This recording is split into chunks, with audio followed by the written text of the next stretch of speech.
মীমাংসিত issue মুক্তিযুদ্ধ এবং সেই মুক্তিযুদ্ধে কার কি ভূমিকা ছিল সেটা ইতিহাস নির্মাণ করবে। সেটা কোনো ব্যক্তি কোনো দল এককভাবে নির্মাণ করার কোনো দায়িত্ব বাংলাদেশের জনগণ দেয় নাই।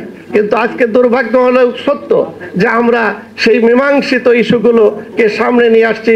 ৭২-এর সংবিধান কিংবা মুক্তিযুদ্ধ যাই বলি না কেন, একটি স্বৈর শাসকের শেখ হাসিনার দুঃশাসনকে সাথে তুলনা করে বা শেখ হাসিনার দুঃশাসনকে সামনে রেখে আমরা আমাদের অতীতের সমস্ত অর্জনকে প্রশ্নবিদ্ধ করতে পারি না।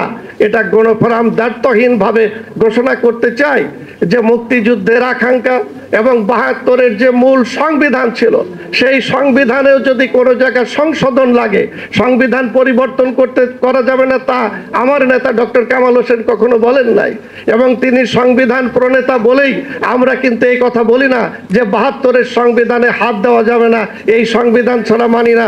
গণফোরাম সে কথা বলে নাই।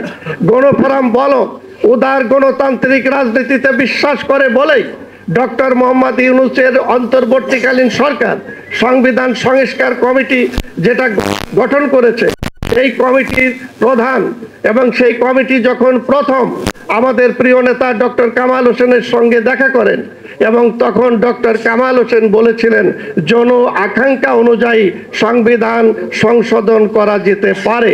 অর্থাৎ সংবিধান জনগণের জন্য, রাষ্ট্রের জন্য, জনগণ এবং রাষ্ট্রের প্রয়োজনে সংবিধান সংশোধন করা যেতে পারে, কিন্তু ৭২-এর সংবিধানকে কবর রচিত করা হবে। এর মধ্য দিয়ে বাংলাদেশের এবং মানুষের জন আকাঙ্ক্ষার বিরুদ্ধে যারা অবস্থান নেয় তাদেরকে আমরা অনুরোধ করব যে আপনারা দয়া করে এই ধরনের অনাকাঙ্ক্ষিত বক্তব্য দ্বারা বাংলাদেশের যে একটি সুযোগ সৃষ্টি হয়েছে একটি গণতান্ত্রিক রাষ্ট্র নির্মাণের, সেই জায়গা থেকে আপনারা সরে যাবেন না। এটাই হচ্ছে আমাদের গণফোরামের মূল বক্তব্য। এই জায়গায় আমি আমাদের প্রিয় নেতা ডক্টর কামাল হোসেন তার লিখিত বক্তব্য আপনাদের কাছে যাবে, তিনি সর্বশেষ শুভেচ্ছা জানাবেন। আমি আমাদের সভাপতি মহোদয়ের কাছে ফিরে যাচ্ছি। যদি আমাদের অন্যান্য কেন্দ্রীয়